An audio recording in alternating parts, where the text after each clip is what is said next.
tree. What would you do with a brain if you had one? Do? Why, if I had a brain, I could while away the hours, conferring with the flowers, consulting with the rain.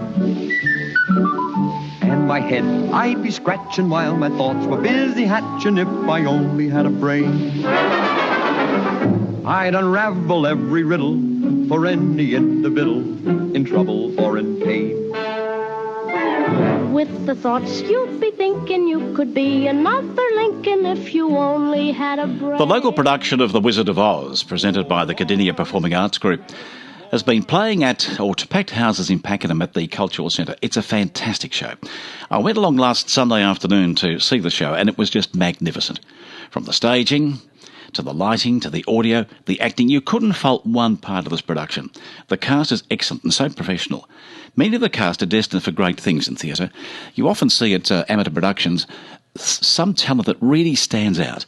There's a couple that I picked on Sunday, and I thought, gee, these guys are going to really make it quite big. Emily Hansford, who plays Dorothy, is fabulous, as is Joel Richardson, who plays Scarecrow. He stole the show as far as I was concerned. He's so flexible in what he can do. He's just a real treat to watch, and I thought we'd catch up with him today. He's interrupted his lunch hour, and he's online right now. Joel, nice to have you with us today. Oh, thank you. No worries. Glad to be here. What a great show. No, thank you. Thank you. I'm glad you enjoyed it. You must enjoy what you're doing because your personality comes across so well. Oh, yeah, no, I love doing it. Theatre is so good. It's just a good let-out. Good, yeah. It's brilliant. Love it. Where do you work these days? You still working in the car business? Yeah, I work in the car business. So, yeah, down at Dandenong. A couple of the dealerships down there. So Right. Yeah. Who do you work for? Mitsubishi. Oh, okay, down on the Princess Highway. Yeah, that's it. So if our listeners want to come in and say, hello, Joel, you're a scarecrow. Did you go to the work dressed up as a scarecrow? No, I haven't been to work as a scarecrow just yet. Might get in a bit of trouble if I do that one. I reckon you might attract the people from outside to come inside. You might sell a couple of extra cars. You never know. Oh, well, I'll definitely put it forward. Why not? You've been acting for quite a time, Joel. When did it start out for you? Yeah, well, I've kind of always grown up in the music and drama theatre business. Mum's pretty heavily into the music sort of industry, but just doing school shows and things like that. I think my first one was when I was in grade 4. And what was that production? It was called Good Kings Come in Small Packages. I was a little tax collector going around taking some money off people. And you've remembered that quite well, haven't you? Yep, it's the start of something new. Yeah. Now, you've attended many music schools. I was reading about you, and you went to Monash too to study a Bachelor of Music. How's that gone for you? Yeah, no, that was good. Unfortunately, I've had to take a bit of a break. So I've done my first year there and, actually studying a classical saxophone Bachelor in Music. So, oh, okay. So you deferred for a little time, have you? Yeah, that's correct. Just trying to save up some money. Well, Joel, that happens to us. Yeah, but look, you really do need to because the talent you display on stage is just phenomenal.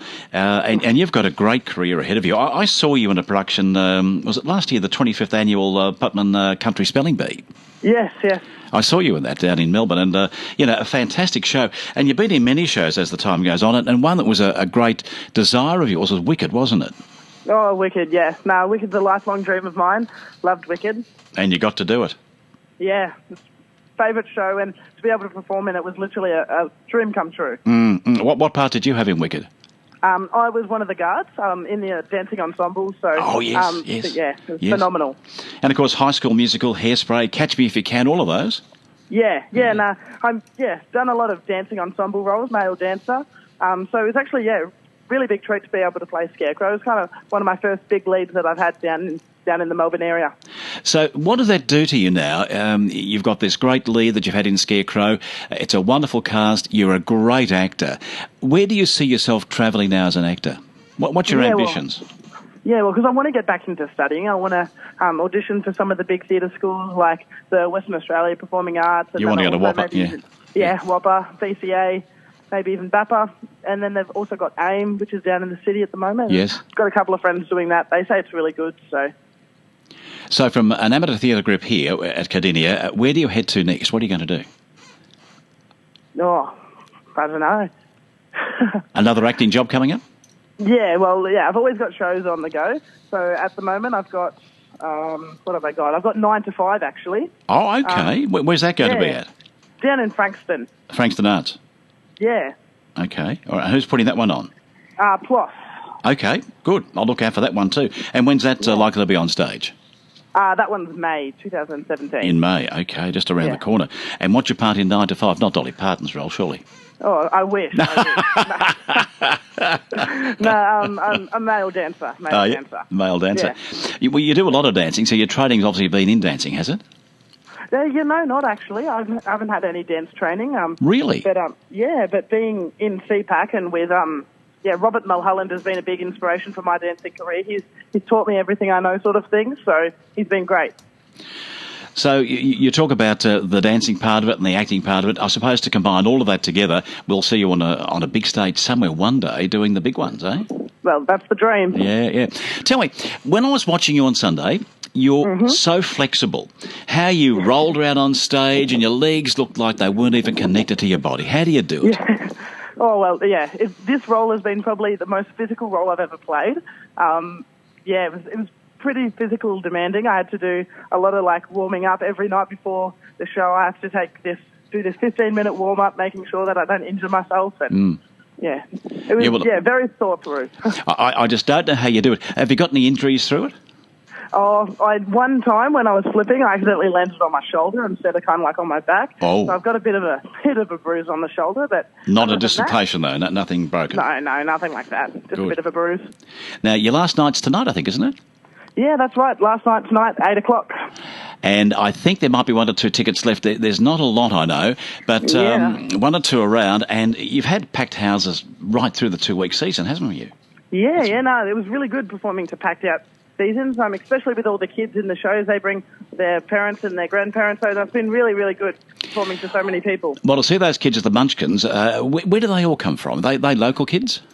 They come from all over. Do they? But, I think there's 52 in total, so they come from Pakenham, Berwick, and just, all around.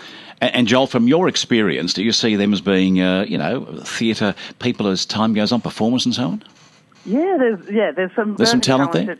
Yeah, very big talent, especially one little girl. She's actually playing little Cosette in Clocks, Les Mis at the moment. She's got big things ahead of her. So. Really? Isn't that lovely? And Toto, didn't Toto do a great job? Oh, I've worked with a couple of dogs in my life, and Toto's probably been the best.